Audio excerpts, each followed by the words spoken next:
We're watching films on the toilet, because that's what dads have to do. When the movie's unsuitable for your kids, then pretend you need a number two. If you need a break from your family or spouse, there's a lavatorial picture house. Watch Terminator 2 while you're sitting on the loo. Enjoy the whole of Rambo 4 with your trousers on the floor. We're watching films on the toilet. How about you? Fat Man Scoop? Jeez. Oh no, don't let me down. Come on, Fat Man Scoop. Oh, come on. It's a clan. Fat Man Scoop. Crush it. Crush it good. Fat Man Scoop, crush it good. Crush it good. It's Crooklyn Clan.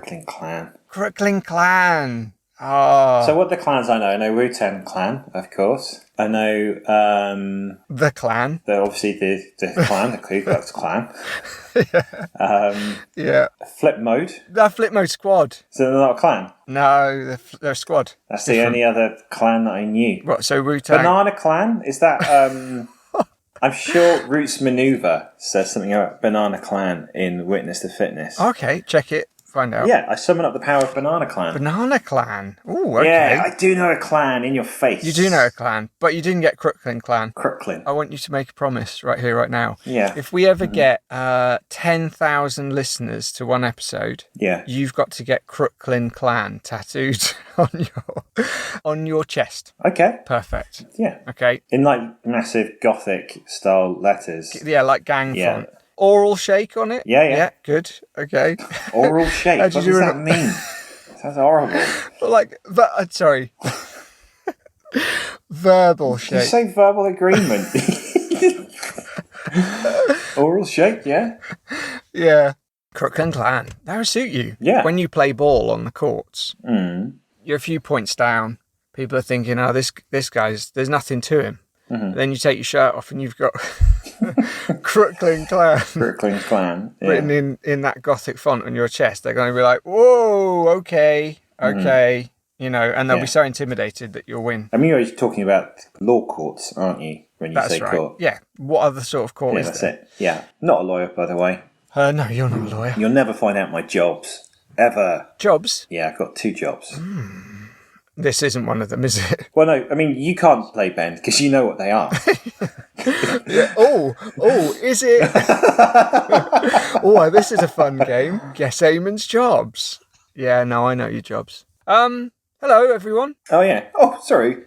Didn't see you there. We were just having a nice chat there. In the words of Chad Kroger, it's been a while. Yeah, that's right. Do you know what I mean? Me and Ben had a massive fallout, FYI. Oh, so God. We've not been on the airwaves. Well, I didn't like that new jumper you bought, did I? No, you did not. And I stand by that. Yeah. I'm sorry, you asked my opinion. I told you. Mm-hmm. Apparently, someone can't take criticism. Well, I think it was more... It's very much like United Colours of Benetton vibe that I had going on.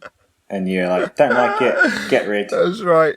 I was like, I didn't, I like the multicoloured nature of this. It feels like an inclusive jumper. And you're like, no, one colour only. I am very much a one colour jumper kind of guy. Where do you stand? I'm 40, you're almost 40. Rub it in. Do you think there's a cut-off point for men in terms of their age wearing T-shirts with writing or logos the kind of T-shirts that I always wear? Yeah. Like with movies on and stuff? Yeah. No. Let me make a caveat to that. Wearing them out. Yeah. Obviously, it's nice to wear them around the house. They're comfortable. But do you think there should be a limit on wearing them outside? When you go out to meet friends or whatever. Are you trying to tell me that I should stop wearing the T-shirts that I wear? Well, I thought you'd take it as like a hint when we go out. Yeah, it was really subtle. And you're wearing like a T-shirt with Pearl Jam on it. I haven't got Pearl Jam. And the rest of us are in dinner jackets. Yeah. But, I don't think we've ever been out to a place where you would have to wear a dinner jacket. No. I absolutely hate things where you have to wear that sort of stuff. It's just pointless. I'd much rather wear a T-shirt. Yeah. I once went to a wedding in Sheffield and I forgot to pack a shirt. So when we got there, obviously it was in like a suburb, so it wasn't near any shops. Yeah. So I became dangerously close to wearing a T-shirt with a dinner jacket top on. And I'm actually beginning to feel, actually, do you know what? This might really work. Yeah. I might be that guy. Cool guy. Oh my God, you look pretty cool. What was the T-shirt? It was just like a regular plain T-shirt. Not like a Snow Patrol T-shirt. Or... It wasn't the Snow Patrol. It was Lightning Seeds. It's a Lightning Seeds T-shirt. Oh, cool. You know, Jollification with the big strawberry.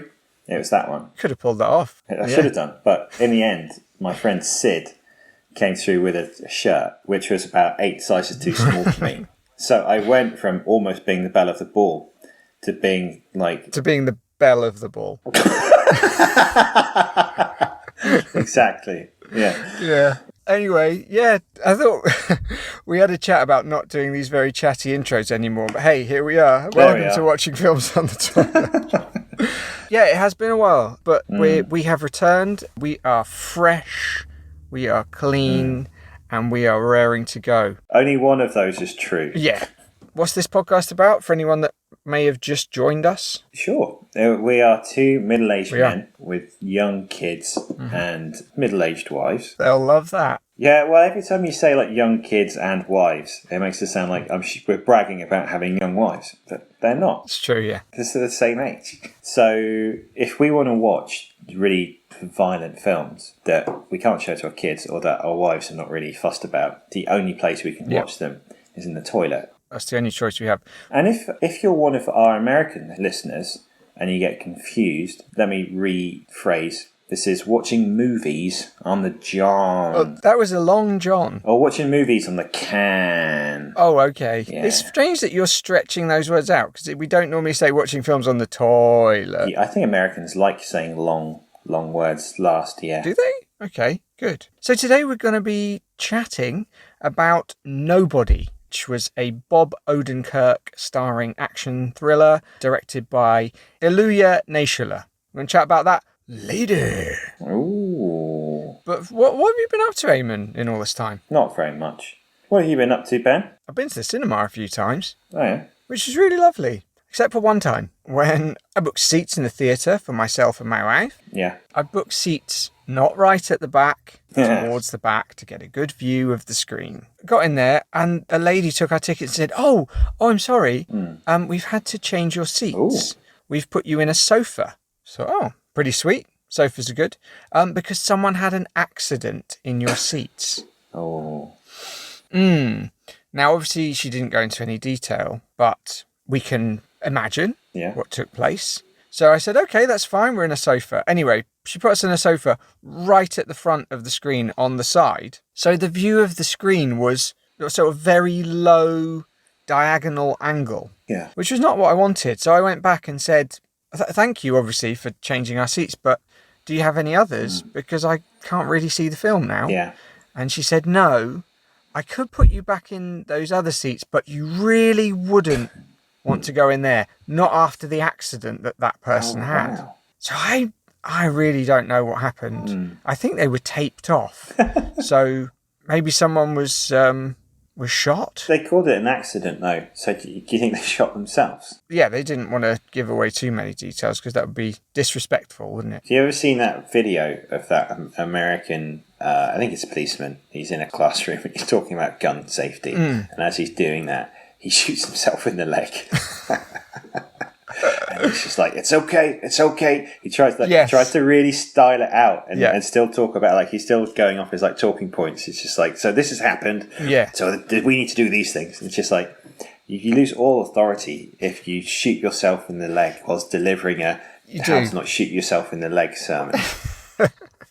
Yeah, it's sort of the opposite of what it's meant to be, isn't it? Yeah. I did see one of a guy, again, in America, he was teaching people how to fire a very large, it looked like a magnum gun at a shooting range.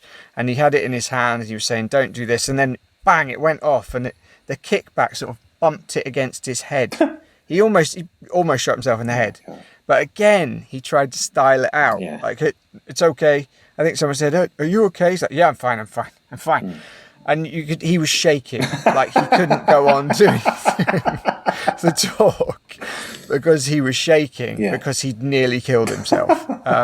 Can't style that out. You just can't style it out. I'd love to meet the person who could almost kill themselves by accident and then go on to deliver like a flawless like talk on whatever it was they were talking about. That's how they should start TED Talks and then see who gets through it, because that is a true display. Every TED Talk should start with a round of Russian roulette. You get 10 of the best speakers on the planet in a room together, and only one makes it out alive. Well, your thesis on neuroscience, I'm sure, is interesting. But before you get to talk about that, take this gun and spin the barrel. Let's see what happens. It's a good idea. I think TED Talks need a little bit of shaking up. Well, I would watch the hell out of those. Can you imagine? Yeah. Especially if it's like a talk on global warming. Yeah. And you're like, oh, great, here we go. Here we go. And then like they have to do their Russian roulette. And then you'd be like, yes, brilliant. What if they shot themselves? Yeah, if they shot themselves and died. You'd be like, yes. Can't wait for the next talk, which is pinball machines. Yeah. No. Oh, God. Imagine if you went to like a TED event and just, every so often, everyone on the roster would end up killing themselves. Like, just statistically, it would happen. I mean, I think it'd be a bit disappointing. You know what? They could do that on the Jonathan Ross show. Oh, man, I would love that. That would work, wouldn't it? In that guest room. Next out, here's Ollie Murph to tell us about his new single. Afraid not, Ollie Murph. Yeah, I'd be up for that. And I'd insist that Jonathan Ross had to do it at the top of every show as well. Yeah. Unfortunately, John Bishop will be hosting the show tonight because Jonathan Ross just blew his head off. God, that's even worse, isn't it? I know. Oh, I think this is something that could be introduced, definitely. That would snazz any show up. It would snazz it up. In fact, I think we should start a show called Snazz. And you wouldn't have to be... You know how there's break bumpers on You've Been Framed or whatever, they'll just show a random clip. Yeah. On Songs of Praise, if every so often they just started Songs of Praise with just a random shot of someone somewhere playing Russian roulette, you'd be like, ooh. Yeah, you would. Or no, it would be on Catchphrase. They used to give one to the audience, didn't they? Yeah. To figure out during the break. That's right. So someone would load up the gun, put it at their head. You have to guess if they blow their brains out or not. Yeah. You'd find out. You'd be chatting away with it with your kids. What do you think, Johnny? Is he going to murder himself? For anyone that had just switched on, and they get like a Sainsbury's advert, and then it cuts back to the show. It would be like, Catchphrase is brought to you by Morrison's. And they completely ignore it in the show as well. Right, let's get on with the show. Definitely snazz. I mean, to tie this all up, I'm fairly sure that no one took their own life in the seats that I was meant to sit in at the cinema. I don't think that happened. I think maybe they just did a poo. We got any letters or anything? I feel like we might get some next week. Yeah, from a bunch of TV execs saying, please let us use your idea. Guys! It was so refreshing to hear your idea about Russian roulette. We were so excited. Yeah. We did have a letter. It's a very short one. We got an email. This is something we spoke about on the last podcast many moons ago. Dear Watching Films on the Toilet, thank you for not calling me a fat Yours sincerely, James Corden.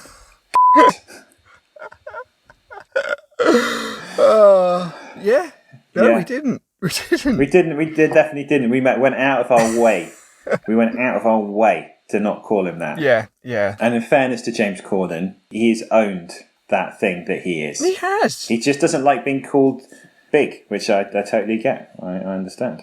Good for him. We had another short bit of correspondence this week as well. Oh, yeah. It was one of our actual regular listeners, our good friend from school, Foz. Yeah. Hey, shout out Foz. Oh, he sent in a made-up actor, character name, and movie. I love that. Which we discussed some of those last week. So, yeah, this was his. All right. You ready? Let's do it, man. Ken Salazar is Hosea Pugh in Bushpocalypse. Oh. Hey, that's a good movie, right? Sound, I would watch that. That's a great movie. I'm hoping that was great. Thank you, Foz. I would watch that. God, you imagine a world without bushes? I know, right? It'd be very flat. It would, yeah. It wouldn't be anywhere for little hedgehogs to hide. No. Oh, man. Have you got any more films? I had one. Well, let's join in too. Come on, you do one. So this is... This summer, Fingers O'Houlihan is Strong Philip in The Punch Before Time. Ooh. That's drama. That's drama. I'd love to watch that. Do you have one? I do. Mine's a slightly more upbeat one. Oh. This summer, Prince Murph is Winston Wigwam in The Christmas Turkey. Tell you what, man. That one's all about the turkey. It's all about. Good one, man. Cool. Right. Have we got any... what would French for toilet news be? News de la toilette? Very good. Boys, I don't know why it's French themed, but there you go. Pretty sure that's not French, but there we go. Okay, so this is from the Sun. Ah, love it. The Beano of newspapers. It's quality read. Stinking rich. Bizarre money toilet turns your poo into cash to buy coffee, food and books. Toilet that turns human waste into digital money is in use at a university in South Korea. Students who use the toilet can earn 10 gul a day, which I think that's the digital currency, which is enough to get them coffee, bananas or even books on the university campus. Long story short, this guy collects the poo and converts it into energy in the form of biogas. Yeah. So it's pretty clever. What do you think about that? I'd happily get paid to sit on the bog. Mm-hmm. I worry that there's an incentive for people to eat things that aren't good for them so that they purposely end up on the toilet. You people are going to abuse that system. I think they might. I think they might take laxatives, or if you were, like me, intolerant to eggs. Mm-hmm. You know, I could eat a load of eggs, spend the day on the toilet, earn an absolute fortune. So that'd be a really good, money-making scam in, a film, wouldn't it? You got to the end of the day to get me my money. And then, that guy and his group of mates are like, wait a second, I've got an idea. Yeah. And then they just eat, dates. Yeah. For, a few hours, and then spend the rest of the time coining it on the bog. Oh, what? Have you written a script for that? Or... That's right, it's being optioned by Imagine Entertainment. Oh, Ron Howard loves us, doesn't he? He does. What do you remember? He is also optioned our zombie Uber driver. That's right. Drama. Ooh. I have to say that's your best impression to date. The zombie Uber driver. Yeah, that's not a compliment. But Ron Howard, he's well up for it. I think it could be a great heist film. They all have a unique allergy, and they all play on that in order to spend the most time on the on the John. On the John. Yeah. Hey, let's go get our allergens and spend some time on the can. That's what they say. That's right, yeah. My wife has just walked past with a glass of wine. She just gave me this look of what the hell are you talking about? I don't think anyone will question why your wife drinks, Eamonn. That's right. No, brilliant idea. Brilliant idea. We are reinventing entertainment right now. And if no one cashes in on our ideas, then more fool them. I imagine James Corden will introduce a segment on his late night show. He could get one of his mates, him and Harry Styles, chained to a cinema seat. Yeah. Nothing to eat but a massive box of bran flakes. Yes. And whoever shits themselves first wins. Do you know what? I would... Legit, I'd be way happier watching that than Love Island. Yeah, definitely. Because no one's getting hurt. There's no one being taken advantage of. Yeah. Just a couple of famous idiots. Willing contestants. No, only James Corden and his horrible celebrity friends. The idea is to get food to run through James Corden like shit through a goose. And, by the way, it's the name of the segment. Is that a phrase? Pretty sure it is. Hang on, let me. I know what I've done wrong. Shit through a goose. That's it. Isn't it like eggs through a goose? That's what geese are famous for doing. Laying an egg, then eating it. That's right. The circle of life. Ah! Oh man, this is one of these times where I wish you could see what I'm seeing, which is Ben doing like a puppet of a goose with his hand biting his other finger and going, ah! Yeah, I would say that's my greatest. Oh no, geese are more like, huh, aren't they? Like Fred Durst. Yeah! Oh, I'd love to see a goose with a red cap. Pointed backwards. All right. And with another goose painted completely black. Yeah. Okay, any more toilet news? I do, yeah. NBC SH Star T show Ultimate Slip and Slide production shut down over explosive diarrhea outbreak. Oh. So Slip and Slide is, if you don't know, people laying out plastic rubber mats down a hill, chuck a load of water on it, and it's really slippery, and you go shooting down the hill. Sounds amazing. Does sound so cool. I'd love to do it. Yeah. They've had to stop it because, according to personal knowledge of the production, the outbreak of awful explosive diarrhea left people collapsing on set and being forced to run into porta potties. That's disgusting. Did they air that episode? I think some have been recorded, but they didn't get to record the finale, so I don't think they're going to. There's a couple of shows. They were like those total wipeout type shows. Yeah. There's one where people got thrown off into water. Hole in the Wall was a good show. Hole in the Wall. Oh, yeah, that's great. If you ever want to see a B-list celebrity's junk really clearly through like a silver spandex outfit, that's your show. I wonder what Darren Goff's cock and balls look like. Well, my friend wanted no more. Here they are in all their glory. And they're going to stand still for quite a while. Yeah, they do, yeah. They stand still so you can really see them poking out. Well, a hole in the wall, which is really not fit for their body shape, comes at them quite slowly. The thing about a show like that is people who invent it spend so much time patting themselves on the back about it because it's just actually very simple. It's so simple. Yeah, it's such a simple concept. It's brilliant. Aren't we brilliant for inventing that? Yeah. No, I don't want to see the hates from steps like junk. I'm not sure if that was the main sort of format point. It became the main bit of it for me. It's just like I would look at the EPG and I'd be like, who are the guests? Do you want to see their junk? Yes, let's watch it. Oh, Lisa Faulkner's on. Okay. Well, that's the thing. It's ahead of its time, really, because if you're a lady, everything's kind of tastefully sort of padded out, so you can see anything. No such luck if you're a guy. No. You get to see everything. Everything. So, that's the end of the toilet news. Certainly is. This week's film, Nobody. So, Ben, how many sittings did it take you to watch this film? Well, I watched it in one. Obviously, this week we had to go to the cinema to watch the film. Ooh. But in keeping with our responsibilities for this show, I spent quite a few weeks going around London cinemas until I found one with toilets that were next to a cinema screen. And I got one of those drills that, you do by hand. The hand crank, yeah. A hand crank. Like they used them for medicine in the 1800s and stuff. That's right, yeah. Drill a hole in someone's head, relieve the pressure, that kind of thing. Trepanation, that's called. You know all the words, don't you? That's one of my jobs. Are you an 18th century? That's one of my jobs, yeah. Drill holes in people's heads. Ah, that's good. Just in a back alley capacity, I'm not fully See, I know what your jobs are, but still I believed you right then. Yeah. And so I drilled a hole in the wall and I was able to sit on the toilet in the cubicle and watch the movie at the same time. One sitting. Boom, thank you. Well done. Bravo.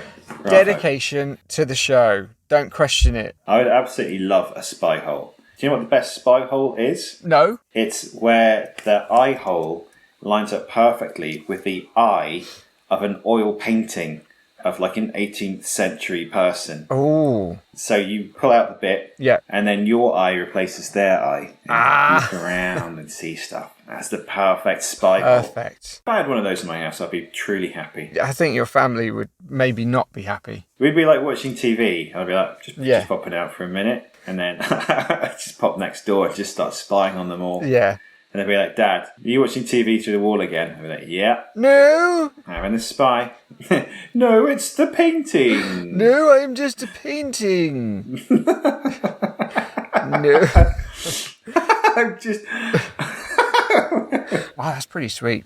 We should get one. Sweet. I would love one. Okay, so how did you watch the film? Like that? I went to the pictures, but out of a sense of duty, I was only allowed to snack on a massive box of All Bran. Ah, right. And okay. There's this thing you can order from an off-menu item from Starbucks, apparently called liquid cocaine. And it's all right. 5 shots of espresso and like 2 big pumps of white chocolate syrup. Wow. So anyway, I had 2 of those and a massive box of All Bran. So I went to the toilet 18 times. Brilliant. During that That's film. good. Yeah. Did you see much of the film? Barely any. I'll be very interested to hear what you thought of it. So is that what you drank for me this week then? Just those No. 2? Oh, okay. I went out for a drink this week with my friend Des, who's a dad of one of my daughter's friends. This is the most I've drunk for ages, by the way. And I was describing to him, when I walked back to this Irish pub at uni, all these people used to order a pint of Guinness with a Tia Maria inside. All right. It sounded horrible. Yeah. So I tried one. Actually, pretty nice. So I had one of those the other night. And the next day I woke up with gout. Wow. Yeah. They gave me the rich gentleman's disease. So never drink it. All right, cool. So how long do I get? You have 1 minute and 22 seconds. Okay, that's not bad. All right. You ready to go? I'm ready.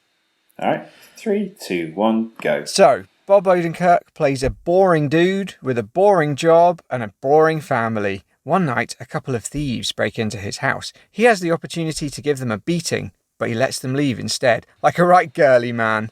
Everyone's disappointed that he didn't have a go at them, and after he contacts his half-brother on a hidden radio, we get the impression that he might be hiding something. Then he finds his daughter's cat bracelet went missing, and I think we can all agree that is not okay, so he goes looking for the robbers, but then finds out they did it to get some money for their sick baby, and he feels bad, and he's even more full of rage, which he ends up taking out on a bunch of jerks who harass a woman on a bus. And when I say taking out, I mean he practically kills them. Unfortunately, one of the lads he put in hospital was the son of a Russian crime lord / psychopath. He sends a bunch of dudes with guns to Bob's house, and they don't last long. But he has to send his family away to a secret safe place so they don't get hurt, and he has to blow up his lovely house. Turns out Bob used to be an auditor, which is an assassin employed by intelligence agencies who left that life behind to start a family.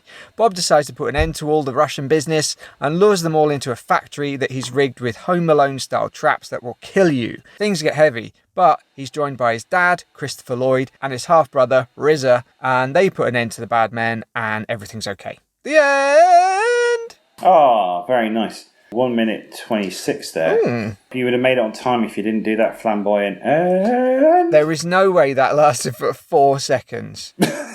It was 4 seconds, Ben. Play it back. Such a liar. It will be when I distort it in the edit.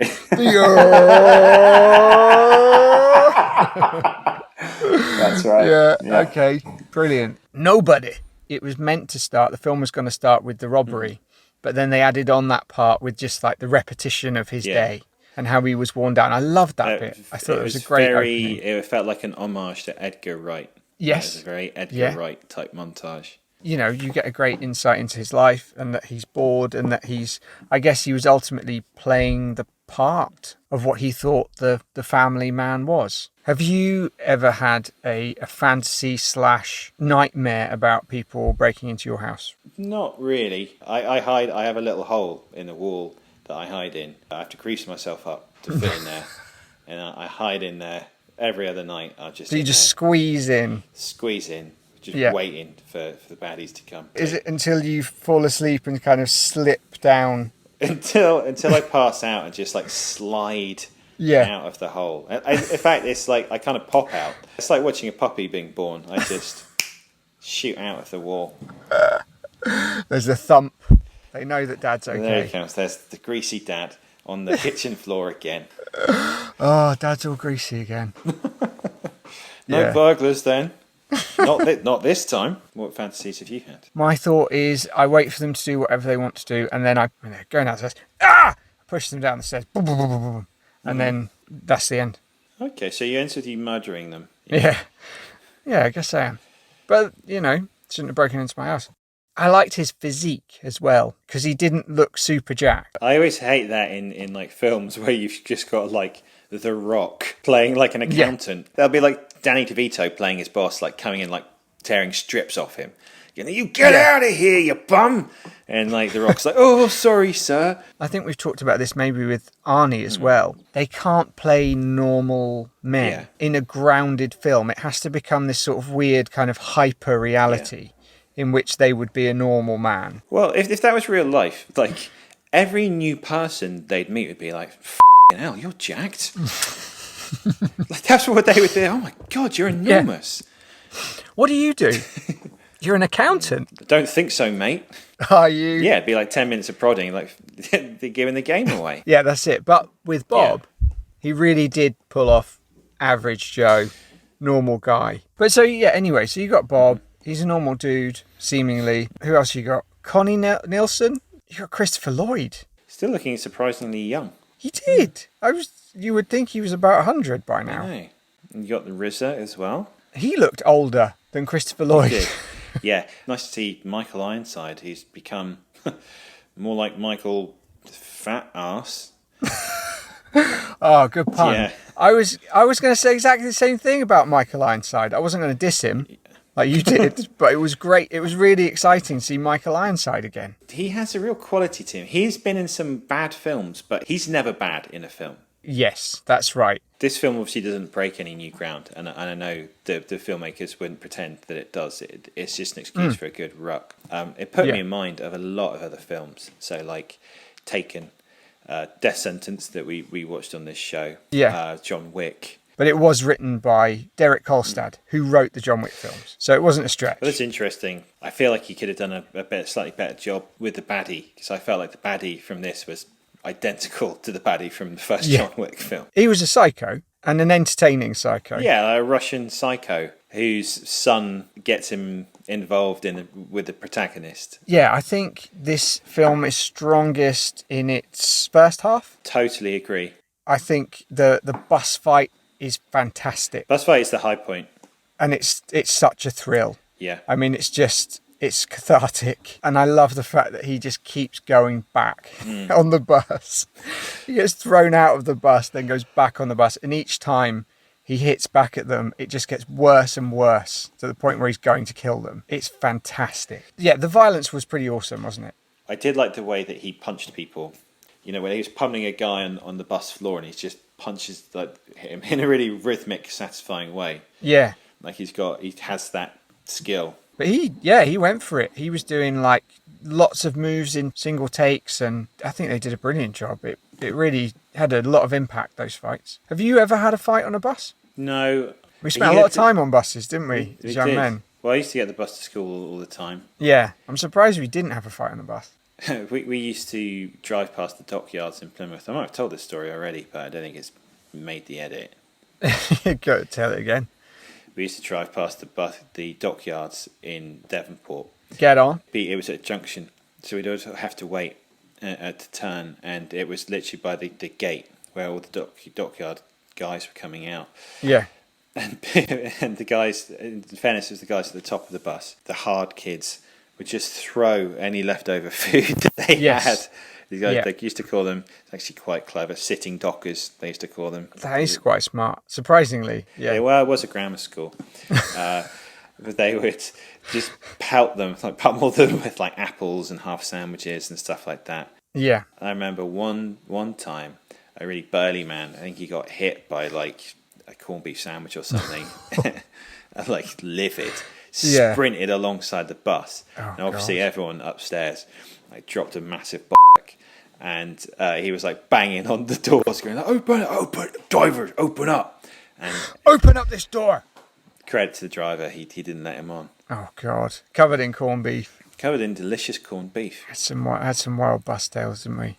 I remember seeing a couple of lads grabbed some young boy's backpack, hooked it on the back of a bus, and the bus drove off. And it went to Tavistock, which was probably about an hour away on the bus. And I think the boy his parents had to drive out to Tavistock to go and get the bag. But I think my biggest problem with the film was that it felt like it was pandering to sequels. They were far more interested in developing this crew who would continue, Christopher Lloyd and RZA. They're going to continue their story. And it meant that there wasn't really any jeopardy in the last half of the film. None at all. He sent his family away. They were fine. I mean, I felt like maybe Christopher Lloyd could have died. Yeah. Or RZA, like one. Or RZA, just to give some consequences to what he'd done. It felt like there was nothing at stake. There was nothing, and that was a shame. Yeah. Because that last sequence, it was very entertaining, but I didn't care. Yeah, I just thought, oh well, he's fine now, isn't he? You told me about the end of the most recent Rambo film, where it's just people dying with horrible traps, with seemingly no consequence and no real point to any of it. No. It did have felt a little bit like that. Yeah. They felt really hard about ingenious ways of killing people, but not actually how that's supposed to service a story. I mean, he practically killed this guy's son, the Russian mobster. And fair enough. He wants revenge on him. Yeah. And the mobster didn't hurt Bob's family. He didn't really hurt anybody. So I didn't feel sorry for him, but I didn't think he was wrong to do what he did. Yeah, no, exactly. I didn't feel strongly enough at the end to be like so rooting for Bob Odenkirk. Maybe what it's like his daughter got blowed up. It wouldn't work to kill one of his kids. Putting them in danger would have worked, but I don't think, if they just killed his little girl at the end, I think maybe what a if bit they much. Blowed her up like Yaphet Kotto in James Bond? So it's a funny death. Oh, so a comical death. A comical death. So it's like compressed air, and she goes blows up into a massive ball, shoots into the ceiling, and then explodes. Yeah, you're right. That would have worked. That I'd have loved to watch. If they'd done that to Christopher Lloyd, that would have been great. All of a sudden, like something's at stake. In conclusion, Games Master. In conclusion, would you flush this or fish it out? Toughy this, because I'm a massive... Say it like someone on Games Master would. Games Master. I would have to say I would flush this film. Oh well, good luck with Sonic the Hedgehog. You flush it. I'm annoyed that you asked me first, because basically, if you had said you were going to fish it out, I would have said flushed. And if you had said you were going to flush it, I probably would have said fished it out. Yeah, but you know what I'm going to say, don't you? I don't actually. Well, maybe you'll never find out. Yeah, no, we're not finding out what Ben has to say. I think from now on, we're only going to hear my opinion on the film. Brilliant. That's good. Ben is my guide, like helping me form my opinion, but then ultimately the final call is mine. We've definitely been working towards this. Yeah, Ben's basically just going to like curate a series of questions where I get to sound off on the film, then pass my judgment, then the podcast finishes. Should we just call the podcast Eamonn? And it'd just be me with my resting my face on my hand like this, just looking up into the distance. He's resting his face on his hand, just, podcast. I said face, didn't I? Yeah, you said resting my face on my hand like this, implying that people would be able to see what you were doing. I had hoped people at least have a half clue that I'm kind of like making a fist and kind of resting my cheek against it. See what happens, listener? You see what happens? Well, what other way would you like rest your face on your hand? He doesn't like it. Doesn't like it. I'm not balancing my chin on like one finger. Like it's the normal way. This suggests that they would be able to tell what you were doing. They now know. They bet they can. You're constantly calling them idiots, Ben. They're a lot smarter than you think they are. Yeah, doing cartwheels all the time, like this. Yeah, I know what a cartwheel is. I can see what that is. I can guess what that is. Would they? They couldn't see it like this. You're talking to the listener, Eamonn. You've got to be aware of your audience, not just me. They don't need to be spoon-fed. We can't do this.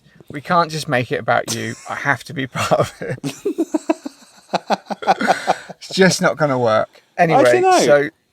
Listeners, feedback. Tell us what you want. Do you really want a two-headed podcast with boring old Ben? Or a super cool, awesome podcast where you hear Eamonn shooting his mouth off? Like this. Like this. That's what we'll call it. Like this. Like this. We're just doing... You do your own podcast. I will do. If you want to shut up and do your own podcast then.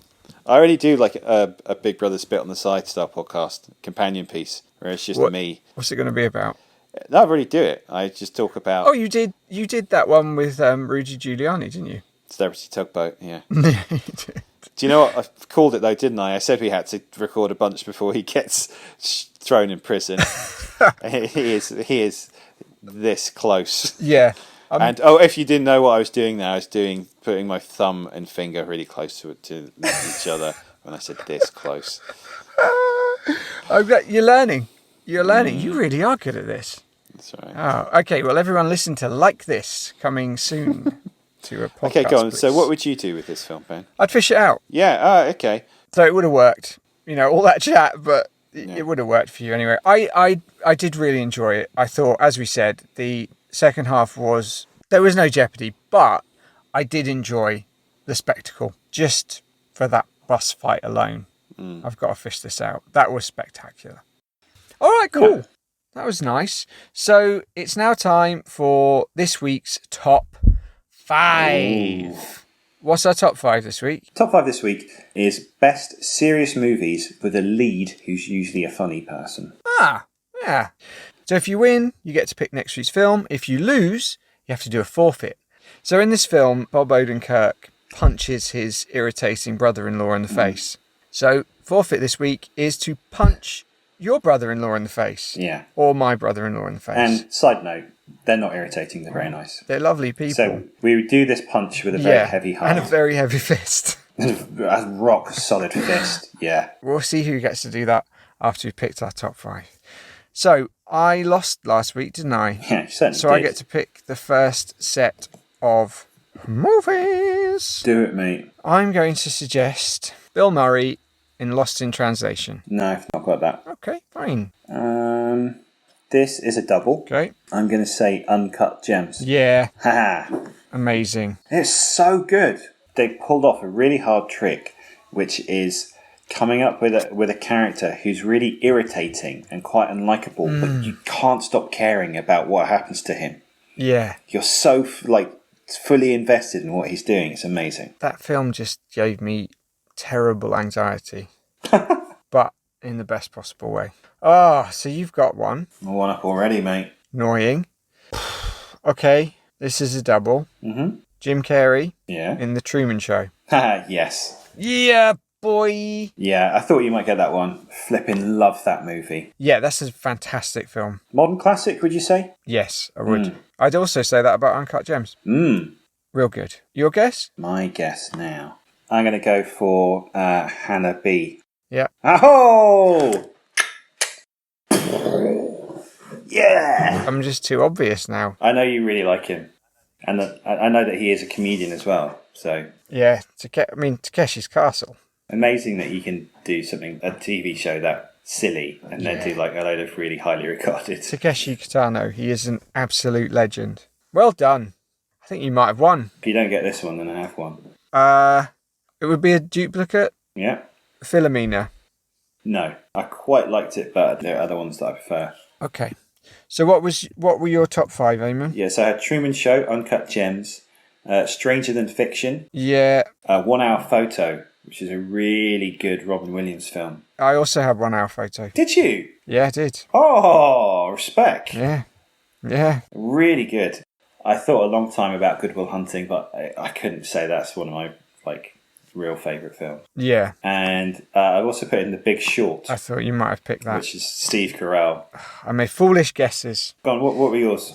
Yeah, I had Uncut Gems, Truman Show, Hannah B, 1 Hour Photo, and Philomena. Not far off each other. No, not at all. I'm amazed that we both went for 1 Hour Photo and very pleased. Yeah, it's a great film. I think it's a great film that doesn't get enough credit. And a great performance. A great perf. Complete perf. Yeah.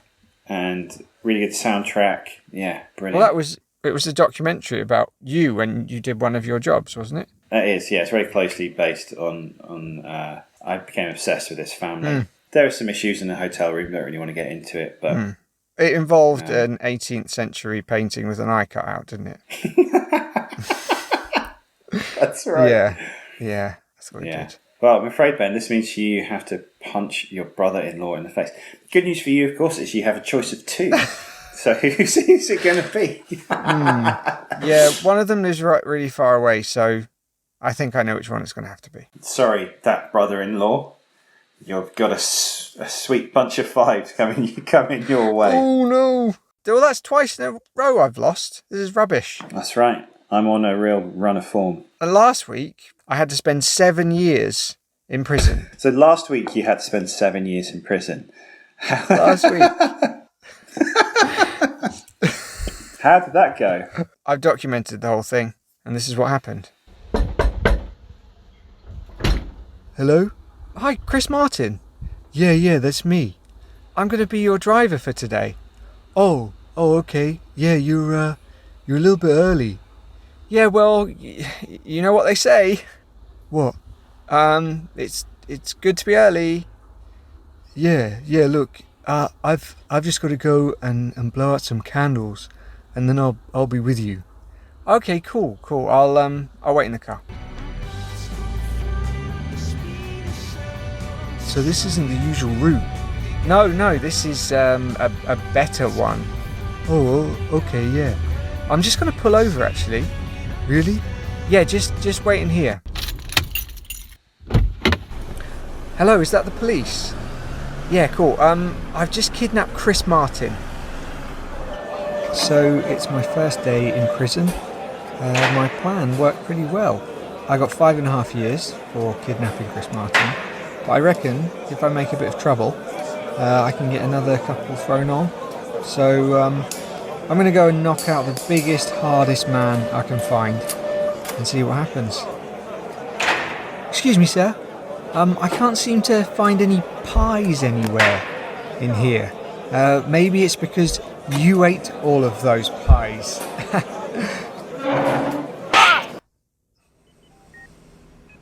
So I've just woken up in a hospital. Apparently, I've been in a coma for 7 years, which is probably a blessing in disguise. All that time, still couldn't grow a beard. Anyway, they've told me I'm free to go when my legs can support the weight of my body. Yeah, guess that forfeit is ticked off. Oh, it's quite emotional listening back to that. Yeah, I can't believe 7 years passed in the last week. Last week. But that's what you get if you don't guess enough good films. That's right. It's serious business. It's serious. Of course it is. You don't need to tell me that. You spent 7 years in the Nick. I know, exactly. I know it's serious business. You're calling me a tosser? You are. You're rude. What are we watching next week? So I've chosen for the next episode to watch The Suicide Squad. Yeah. 2021 film, written and directed by James Gunn. Yeah. And starring a load of famous people that I can't be bothered to read out. It's got tons of famouses. Yeah. So let's see how that goes down. Looking forward to it. Yeah. Cool. Well, thanks. That was a treat. Have a look on the social medias, the Facebook, the Instagram. Are we going to go on Twitter again? Yeah, we're going to do that. We've been told to go on Twitter again. We've been told, apparently. Social media police. So we might do that. We'll let you know. And yeah, support us. Yeah, do it, mate. People do Patreons and stuff, don't they?